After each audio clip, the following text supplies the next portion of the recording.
welcome back to the channel, and today we're going to be installing finally a new steering wheel for the E46. So here we have one that I purchased off somebody from Facebook. So I was actually going to order this from the sponsor that I ordered my other wheel from for the F80, well the F30 and the F80, but after cost and everything I was able to get this one for half the price, you know, used, slightly used, because he said he only used it for a couple months, 2-3 months I think. And the steering wheel looks actually fairly new, so I went ahead and got this also because I'm trying to get the car ready for the show that's coming up next month in February. So time limit wasn't, well, time factor wasn't really on my side, so I went ahead and got this from him. And I was pretty much going to be ordering the same concept. I wanted to do like a somewhat of a OEM plus, so I wanted to do all leather, or maybe like Alcantara up top and bottom and then do leather on the sides. I was kind of tossing up between the two ideas, and then whenever I saw this one come up I was like, you know what, it just makes more sense. The only thing that I would have done different is I would have just went ahead and did like black stitching or white. You know, it's not a big deal to me. It's not my first choice, but at the same time it's really not bad. It's just the M color stitching, but aside from that, either way this wheel is going to look way better than what this one does. That's one of the things that I hate about this car, is just like the steering wheel is so skinny. And now that I'm used to driving other, well, most of the BMWs that come with thicker wheels, the M Sports, this thing wasn't really going to cut it. So I was looking forward to changing this, and I've had it for a few days, but I actually needed to paint the trim. If you guys see here, when I bought it, it came painted silver or like a light gray, and I just finally got around to painting it. So here's the bottom piece. I ended up painting it like a satin black to match the top part that I'm going to be using here. So I'm just going to be keeping this. I just think it's going to look a little bit cleaner. I was thinking about doing gloss black over here, but we're just going to go ahead and stick with the satin black all on the steering wheel. So as you guys know, every steering wheel installation, you got to be safe. Disconnect the battery, so we're going to go ahead and do that real quick. So now that you have the cover off, all you're going to do is disconnect the negative terminal, which is going to be a 10 millimeter. We're going to go ahead and just loosen this up real quick. So once you have it off, I like to wrap a rag around the terminal, that way so it doesn't happen to go back and touch the battery again. Maybe just prop this back on here so it doesn't go back, just to be on the safe side. So now we can go ahead and start with the removal of the steering wheel. So now that the battery is disconnected, we're going to release the airbag, and to do that you're going to be poking right here. There's, if you look behind the steering wheel, there's two little holes, one on this side and then one on this side over here. So you're going to poke on that with a screwdriver. We got the airbag released, now we can pull it out. We got the airbag out. So now we got these two little clips, which I'm going to show you guys here. So in order to release these, what you're going to have to do is stick a screwdriver like I did over here. So you stick it on the lower part and you lift it up. So let me see if I can show you with this one. So stick the screwdriver here and just lift it up, and then that'll release the switch, and then you just go ahead and pull these out. I might have to put, there we go. So just pull them out like that, and then you got your airbag released. The only thing that's left to do is remove the disc, well, not remove, but disconnect the cables that are up here. So we're going to disconnect that one, and then we're going to disconnect the white one. So one thing that I wanted to mention was the removal of the white connector. I was actually having issues removing that, so what I did was I stuck a flathead screwdriver and stuck it right in between the white part and the black part. And then all I did was lift up the black part just a little bit, and then I was able to pull out this connector right out without any issues. So just be careful that you don't break anything, but everything should just lie right out. So now what we're going to be doing is we're going to be removing this, which should be a 16 millimeter. And once you remove that, the steering wheel should pop right out. And then I'm actually, like I said, I'm going to be using this top part, and also I'm going to have to reuse my factory harness because the harness on the other one, the guy actually ended up breaking this on accident. So we're going to be using ours and everything, but it should be a simple swap. I think it's only this Torx bolt right here for the ground, and then maybe this connector right here. So we'll go ahead and pop the steering wheel out and see what we're working with. All I gotta say is that if you're removing this, make sure you have a breaker bar with you, because this was on there super tight. Nothing like the F30 and the F80, I'll tell you that for sure.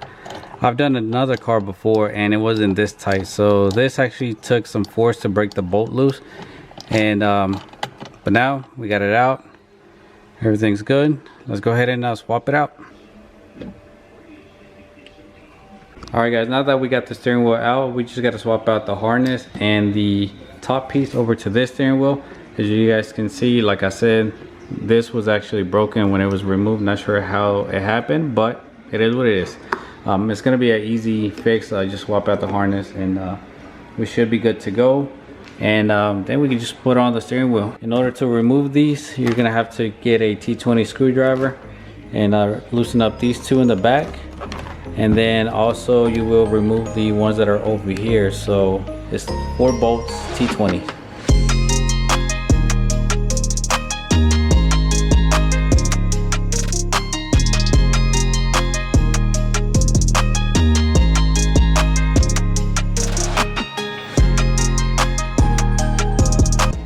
So I got the harness swapped over to this. All it was just unplugging the ground, and then this other ground that's over here, which was a T10. So it was a T10 to take off the little nut that was over here, screw. And T20 is used actually everywhere else. All right guys, so I got the bolts in here to hold the steering wheel trim in here. Actually, I just need to go back and tighten the ones back here. Alright, doesn't really need to be tightened up that much, but we got it. We got the connectors plugged in. We got the connectors for the airbag, and then also the ones that go on the clock spring. So everything is hooked up. Really simple install, and the only thing that you have to do is just line up the steering wheel with the little indentation that it has right here. I think all BMWs have this. I don't know if all other makes have it as well, but anyways, this is a BMW channel, BMW video, so we're gonna go with that. So what you want to do is line it up, and if I'm not mistaken, I think the steering wheel can only go in one way, so you really cannot mess this up. There we go. Got everything in, everything went in straight. You can only go in one way, so you also got like a little guide pin as well that's up here. But dang, look at this. This is gonna feel so much better. It actually feels like a sporty car now.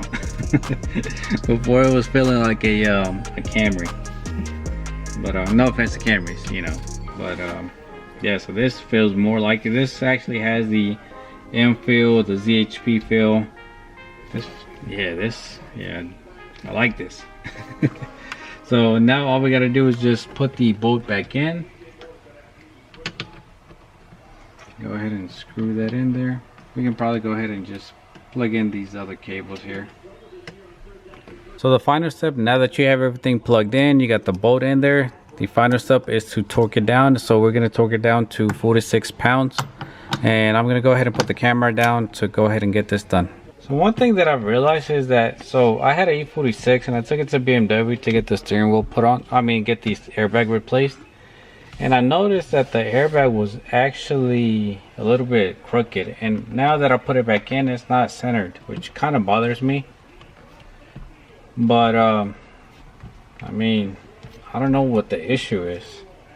The airbag went in perfectly, it snapped into place, but it's kind of shifting to the left a little bit, and I really don't remember if that's how mine looked like from factory. So it's just a little bit that it needs to shift. But overall, it looks a lot better, feels a lot better too. So I might play around with it, but it's probably something that not a lot of people are gonna notice, just me. But if you guys can tell here, it's pushing out this way. So if anybody knows what's going on, I'm gonna play with it for a little bit and see if I can figure out the issue. Maybe try to take the airbag back out and try to push it back in and see if I can figure anything out. But oh yeah, look at this. This looks so much better.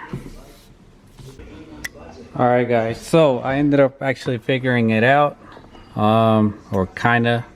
So now you can look at it and tell that the steering wheel is somewhat centered. It's a lot more centered than what it was before. Actually, that's about perfect. So what I did was I kept messing with it. I took this airbag off about 3 times trying to figure out what was the issue. And I decided to just go ahead and switch the bracket from the old steering wheel over to the new one. And then it slid right in place where it was. But one thing that I noticed as well is that this bracket was actually missing one of these springs. So I'm not sure if that had anything to do with it, but otherwise it could be that these are maybe slightly damaged. This steering wheel is looking really good in here. So I'll go ahead and show you guys how it looks like from out here. So this looks a lot better. More importantly, it's gonna feel better when it comes to driving this thing. So I'm happy with the outcome. I'm not sure if I'm gonna keep this steering wheel forever, but for the meantime, I think I'm just gonna keep it like this. I might do something a little bit more crazier in the future, but right now I'm happy with the results. Honestly, it's a big upgrade to this steering wheel, which was worn out, you know, the skinnier steering wheels. So definitely happy with this. And then what I'm gonna be doing for the next interior mod, it's gonna be doing my pedals. So it's a simple mod. I'll show you guys in the future video. I'm also gonna be redoing the trim. I'm actually considering, I was gonna be doing this in gloss black, but now I'm thinking about doing everything in satin black. So you guys let me know what you guys think, whether I should do gloss black trim or do a satin black, or not a satin black. I mean, well, actually, yeah, it is a satin black. Satin black like this trim over here. So let me know what you guys think. Well, that's gonna do it for today's video. Thank you guys so much for watching. Please give it a thumbs up if you found this video interesting or helpful in any kind of way. Stay tuned for more mods to come. As you guys can see, I got a whole bunch of stuff over here that I gotta add on to this car ASAP. So changes are gonna be coming fairly quick. I'm just kind of figuring out some other small situations, arrangements, and then I'm gonna go heavy on this car on the transformation. I'm trying to get everything dialed in by the end of this weekend, so this video is probably gonna come out on Monday or Tuesday, and then you guys should be seeing more updates throughout the week. So stay tuned guys, subscribe if you haven't done so already. Once again, thank you, and I'll see you guys in the next one. Peace.